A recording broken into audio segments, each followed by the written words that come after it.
मेरा नाम राजेश है और मैं दिल्ली का रहने वाला हूँ। ये घटना मेरे साथ 4 साल पहले घटी थी।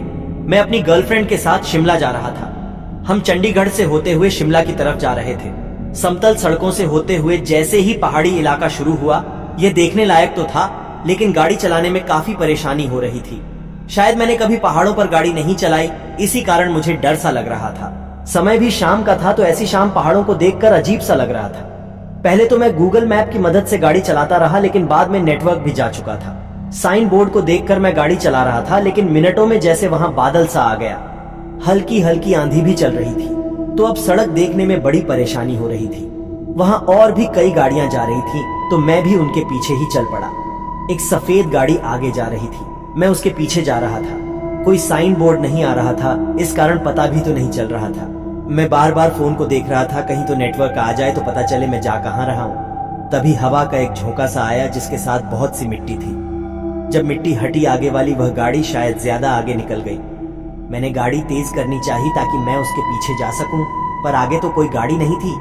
यहाँ अब अंधेरा हो गया था और मैं भी थक गया था। यहाँ रास्ते पर ना तो कोई गाड़ी दिख रही थी और ना ही कोई होटल या रेस्टोरेंट। मैं रुकना चाहता था, लेकिन कुछ आए तभी मैं रुकूं। यह सड़क भी अजीब लग रही थी। कहीं मैं गलत मोड़ तो नहीं ले आया था? मैं अपनी गर्लफ्रेंड रितु से भी यही कह रहा था। रितु भी तो यही कह रही थी कि आराम से चलाओ, आगे जाकर कुछ आएगा। तभी आगे एक होटल आया। इस होटल का नाम इरशाद होटल था। यह एक पुराना सा होटल था, लेकिन देखने में साफ सुथरा लग रहा था। आसपास और कुछ नजर भी तो नहीं आ रहा था, तो मैंने भी गाड़ी रोक ली। हम दोनों होटल के अंदर गए तो वहां रिसेप्शन पर एक लड़की बैठी थी।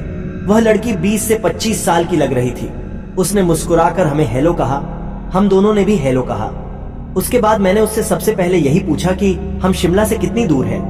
उस लड़की ने पहले थोड़ा मुस्कुराया और उसके बाद उसने कहा कि शायद आप गलत रास्ते पे आए हैं। यह हाईवे से अलग है, लेकिन यह रास्ता भी आगे मेन रोड पर लगता है, लेकिन रास्ता थोड़ा खराब है। अच्छा होगा आप सुबह यहां से जाएं। मैंने रितु की तरफ देखा। मैं उसका जवाब जानना चाहता था। उसने भी अपना सर हिलाकर हाँ में जवाब दे दिया। एक 3 मंजिला इमारत थी और फर्स्ट फ्लोर पर हमें एक कमरा दिया गया। यह होटल पुराना था, इस कारण बंदोबस्त ठीक ठाक था, लेकिन साफ सफाई का ध्यान पूरा रखा गया था। हमारी मजबूरी थी यहाँ पर रुकना, लेकिन उस लड़की ने हमसे 1 रात का किराया ज्यादा ना लिया। 1 रात का किराया और डिनर का रेट बहुत कम था, तो हमें बुरा भी तो नहीं लगा। हमने डिनर किया, गाड़ी से एक छोटा बैग निकाला और कमरे में आ गए। हम दोनों बेड पर लेटकर बातें कर रहे थे कि तभी दरवाजा खटखटाने की आवाज आई। मैंने दरवाजा खोला तो बाहर कोई नहीं था। मैंने दरवाजा बंद किया और मैं अंदर आ गया। मैं सोच रहा था शायद साथ वाले कमरे से कोई होगा। थोड़ी देर बाद दोबारा किसी ने दरवाजा खटखटाया। मैंने बाहर जाकर देखा तो बाहर कोई नहीं था, लेकिन साथ वाले कमरे से चलने की आवाज आई। अब मुझे पता था यह साथ वाले कमरे से कोई शरारत कर रहा है। मुझे थोड़ा गुस्सा आया, लेकिन मैं अंदर आ गया। काफी देर तक शांति रही, लेकिन फिर किसी ने दरवाजा खटखटाया। मैं अब गुस्से में था कि क्यों मुझे कोई परेशान कर रहा है। मैं बाहर गया और उस कमरे का दरवाजा खटखटाने लगा।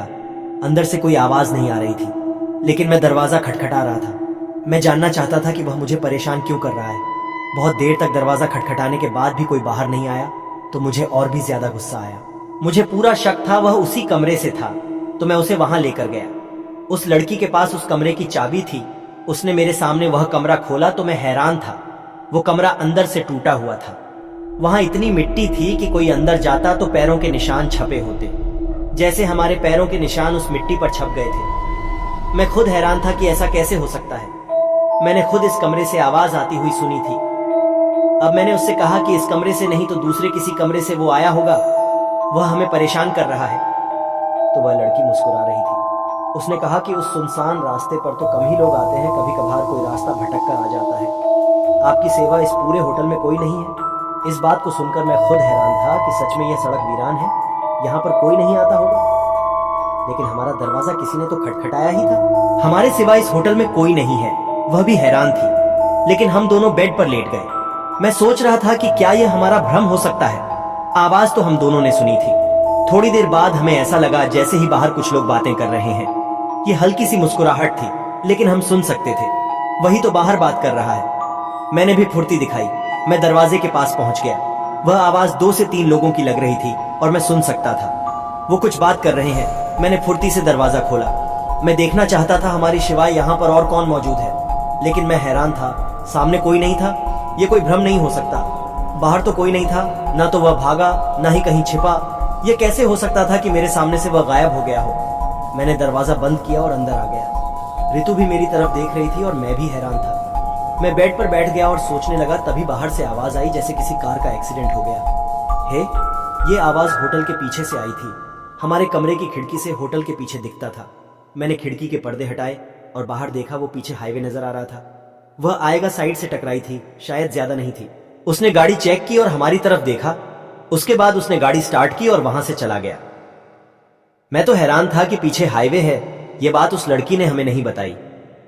अगर मुझे पहले यह पता होता तो मैं यहां रुकता ही नहीं। सामने की सड़क छोटी थी लेकिन पीछे ही तो हाईवे था, और तभी हम दोनों वहां से शिमला के लिए निकल गए और हम फिर कभी हम वहां से नहीं गुजरे। अगर आपने ये कहानी पूरी सुनी है तो हमें कमेंट करके बताएं कि ये कहानी कैसी लगी, और हमारे चैनल को लाइक और सब्सक्राइब जरूर करें और बेल आइकन को भी प्रेस करना ना भूलें।